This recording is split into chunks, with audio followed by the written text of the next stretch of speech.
कराची जी डाव university इंतजामिया बेहसी जो मुज़ाहिरो कंदे लाड़काने जे ॿिनि शागिर्दनि खे हॉस्टल में रहण न ॾिनो ऐं राति जे वक़्ति ॿिन्ही नारनि जो सिक्योरिटी गार्डनि सामान उछलाए छॾियो, जंहिं सबबि शागिर्दनि सॼी राति मस्जिद में गुज़ारी। डाव यूनिवर्सिटी कराची में पढ़ंदड़ लाड़काने जूं ॿ शागिर्दणियूं ससुई ऐं सूरज कोच ज़रिए राति जो 8 वॻे यूनिवर्सिटी हॉस्टल पहुतियूं, जिते अली नाले सिक्योरिटी इंचार्ज न्याणियुनि खे इहो चई हॉस्टल लाइ वञण खां रोकियो त तव्हांखे फीस जमा न करण सबबि कढियो वियो आहे।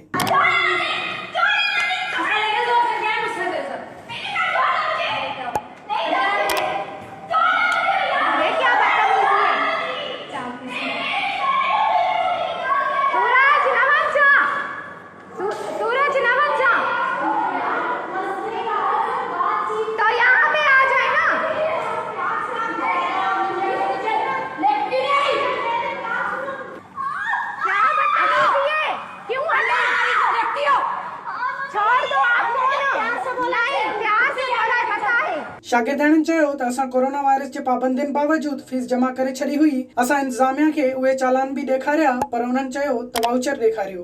असां चयो त वाउचर तव्हां वटि हूंदा, ॾिसी वठो, पर उन्हनि असांजी हिक न ॿुधी ऐं असांखे हॉस्टल मां कढी छॾियो। हिननि जी पंहिंजियूं बि ग़लतियूं आहिनि जेके ही मञनि नथा।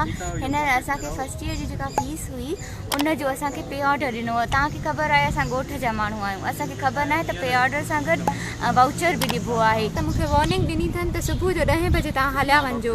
मां हेॾो परे खां लाड़काने खां आई आहियां, ट्रांसपोर्ट हले न पई, मतिलबु त हिननि खे मां चयो मुंहिंजो डॉक्यूमेंट्स जो मसइलो आहे, मां उहो हल करे ऐं हितां हली वेंदमि। जे बाद असां राति मस्जिद में गुज़ारी आहे। शागिर्दनि मिनथूं कयूं त हिन वक़्तु बसूं बि न मिलंदियूं, असां राति जे वक़्त में काॾे वञूं, पर इंतजामिया उन्हनि जी हिक न ॿुधी। अहिड़ी वीडियो सोशल मीडिया ते पिण वायरल थी वई आहे। तो इसका आपको पता तो होगा कि मामलात है क्या। ये 2 लड़कियां रात को मस्जिद में सोई हैं, उनके लिए कोई भी जगह यहाँ पर नहीं दी गई, और उसके अलावा अभी जो है वो टेबल पे बैठी हुई हैं यहाँ पर। नहीं, पहले आप लोग इनसे बात कर लें, फिर मैं बात करती हूँ। ठीक है, पहले आप इनसे ठीक है। वीडियो में शागिर्दनि जो वधीक चवण हो त सिक्योरिटी गार्डन असां मथां तशद्दुद कयो ऐं असांजो सामान हॉस्टल मां फिटो करे छॾियो, जंहिं सबबि असां सॼी राति यूनिवर्सिटी जे मस्जिद में सुम्ही गुज़ारी ऐं सुबुह थींदे ई यूनिवर्सिटी इंतजामिया वापसि वञण जूं धमकियूं पिण ॾिनियूं। न्याणियुनि गर्मीअ में सॼो ॾींहुं हॉस्टल ॿाहिरां बेंचनि ते वेही गुज़ारियो। पोइ यूनिवर्सिटी में पढ़ंदड़ सिंधी शागिर्दनि जे सख़्त एहतिजाज खां पोइ डिप्टी वाइस चांसलर सां ॻाल्हियूं करे ॿिन्ही न्याणियुनि खे हॉस्टल में रहण जी इजाज़त ॾिनी वई। विज़िट कयो अवामी आवाज़ मीडिया ग्रुप जी वेबसाइट awamiawaz.pk।